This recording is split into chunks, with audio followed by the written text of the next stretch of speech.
A woman brought a sick duck into a vet's. As she laid her pet on the table, the vet pulled out his stethoscope and listened to the bird's chest.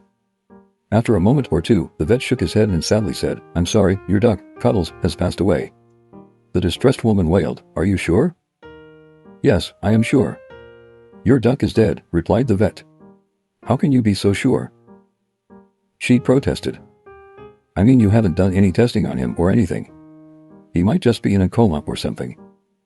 The vet rolled his eyes, turned around and left the room. He returned a few minutes later with a black Labrador retriever. As the duck's owner looked on in amazement, the dog stood on his hind legs, put his front paws on the examination table and sniffed the duck from top to bottom. He then looked up at the vet with sad eyes and shook his head. The vet patted the dog on the head and took it out of the room. A few minutes later he returned with a cat. The cat jumped on the table and also delicately sniffed the bird from head to foot.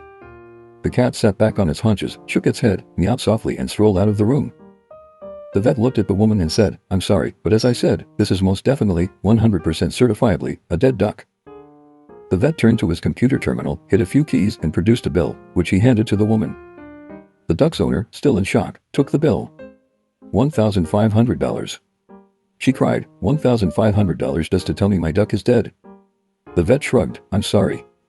If you had just taken my word for it, the bill would have been $50, but with the lab report and the CAT scan, it's now $1,500.